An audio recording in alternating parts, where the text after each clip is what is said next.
নাম তার বলেন। হচ্ছে আরফান আহমেদ, তার হচ্ছে সেট নাম্বার হচ্ছে পদ্মা। তাকে একজন বহিরাগত এসে আমাদের টিচারদের সামনে তাকে দিয়ে গেছে। টিচাররা দেখেও হয়তো না দেখার ভান করছে। আমরা এখন যে পরিস্থিতি দেখছি, টিচাররা কোনো কথা বলছে না, প্রশাসন কোনো কথা বলছে না। আমি অলরেডি 999 ফোন দিয়ে জানাইলাম, 999 থেকে বললো আমাদের ফোর্স ওখানে চলে গেছে, কিন্তু ফোর্স কোনো কথা বলছে না।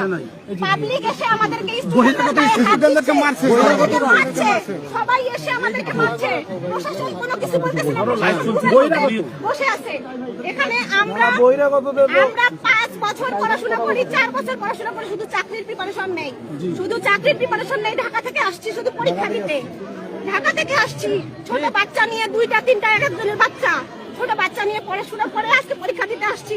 পরীক্ষা আমাদের কোশ্চেন ভালো ছিল, আমাদের পড়ার মধ্যেই কোশ্চেন ছিল। আমরা যদি মেধায় যদি টিকতাম, আমাদের পড়ার মধ্যে আমরা 65-70 পেয়ে আমরা টিকতাম।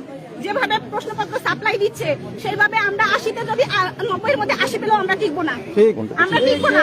এখানে আমাদের পরিশ্রম নষ্ট, আমাদের পরিশ্রম বৃথা, আমাদের সবকিছুই বৃথা। এখানে প্রশাসন কোনো কথা বলছে না। আমরা এই পরীক্ষা বাতিল চাই, বাতিল চাই, বাতিল চাই, বাতিল চাই, বাতিল চাই, বাতিল চাই, এক দাবি, বাতিল চাই, এক দফা এক দাবি, বাতিল চাই, এক দফা এক দাবি, বাতিল চাই, বাতিল চাই, এক দফা এক দাবি, বাতিল চাই, বাতিল চাই। আপু আপু আপনি ডাকে।